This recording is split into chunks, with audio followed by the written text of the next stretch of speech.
saudara dan saudariku, selamat berjumpa kembali bersama saya, Pastor Yohanes Don Bosco Asmiruddin CMF. Pada hari ini, Selasa tanggal 28 September tahun 2021, akan membawakan renungan yang didasarkan pada teks Lukas bab 9 ayat 51 sampai dengan 56. Ketika hampir genap waktunya, Yesus diangkat ke surga. Ia mengarahkan pandangannya untuk pergi ke Yerusalem. Dan ia mengirim beberapa utusan mendahului dia. Mereka itu pergi, lalu masuk ke satu desa orang Samaria untuk mempersiapkan segala sesuatu baginya.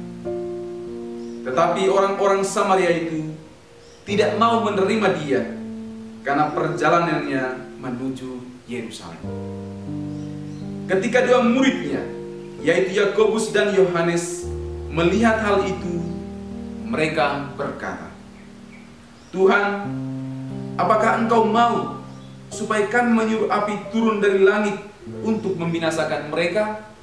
Akan tetapi, ia berpaling dan menegur mereka. Lalu mereka pergi ke desa yang lain. Demikianlah sabda Tuhan. Umat beriman yang dikasihi Tuhan, bacaan Injil tadi berkisah tentang perjalanan Yesus bersama muridnya menuju ke Yerusalem. Dalam perjalanan itu, mereka melewati desa orang Samaria. Sialnya, di desa orang Samaria itu, mereka ditolak.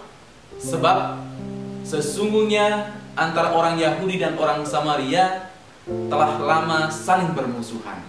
Berhadapan dengan situasi itu, Yakobus dan Yohanes sangat marah terhadap orang-orang Samaria itu. Sampai mereka berkata, "Tuhan, apakah Engkau mau supaya kami menyuruh api turun dari langit untuk membinasakan mereka?" Tetapi Yesus berpaling dan menegur kedua murid yang sedang marah dan dikuasai oleh kebencian itu. Dari kisah ini sangatlah jelas bahwa Yesus tidak mau para muridnya melihat orang lain sebagai musuh atau saingan, tetapi selalu sebagai sahabat yang harus dicintai dan dimaafkan. Para saudara dan saudariku yang terkasih, Tuhan Yesus sangat menekankan pentingnya pengampunan. Dia mengampuni bukan sekedar kata-kata hampa, tetapi benar-benar dilakukan dalam seluruh hidupnya.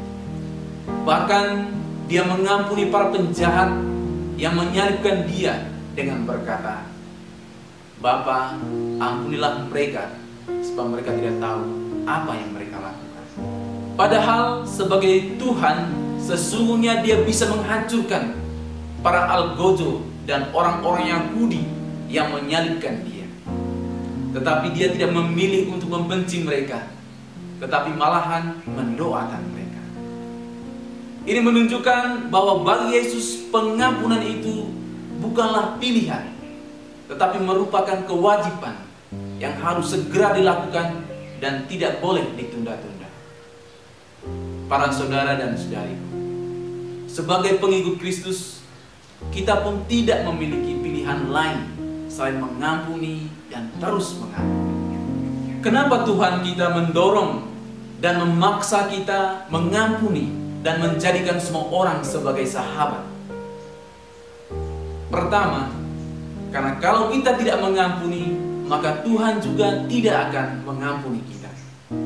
Dalam doa Bapa kami dikatakan, "Ampuni kesalahan kami, seperti kami pun mengampuni yang bersalah kepada kami." Alasan yang kedua adalah, karena kalau kita tidak mengampuni, maka Tuhan tidak akan mendengarkan kita.